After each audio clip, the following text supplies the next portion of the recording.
బెంగాల్లో దీదీకి మరో షాక్ ఇచ్చిన సువేందు అధికారి. రాష్ట్రం అంతటా మమతా మార్క్ కథం. సీఎం సంచలన స్కెచ్. సామ్రాజ్యాలు మారాయి, సింబల్స్ మారుతున్నాయి. దీదీ కోటలో సువేందు పొలిటికల్ థ్రిల్లర్. బిస్వా బంగ్లా అవుట్, అశోక స్తంభం ఇన్.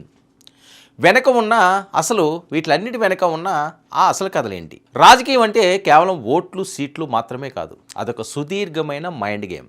శత్రువును కేవలం ఓడించడమే కాదు, ఆ శత్రువు తాలూకు ఆనవాళ్ళు కూడా మిగలకుండా తుడిచేయడమే అసలైన రాజకీయం.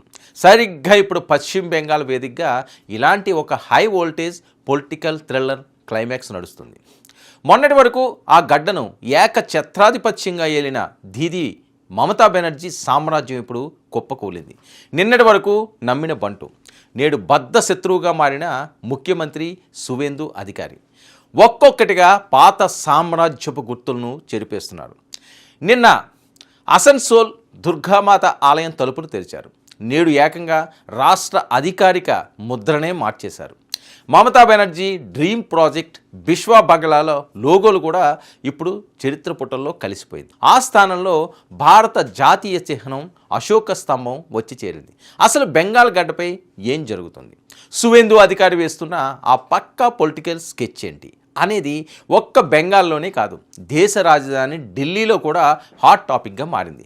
పశ్చిమ బెంగాల్ రాజకీయం అంటేనే ఒక నెత్తుటి సముద్రం, ఒక అగ్నిపర్వతం. అక్కడ అధికారాన్ని చేజిక్కించుకోవడం ఎంత కష్టమో దాన్ని నిలబెట్టుకోవడం కూడా అంతకంటే కష్టం.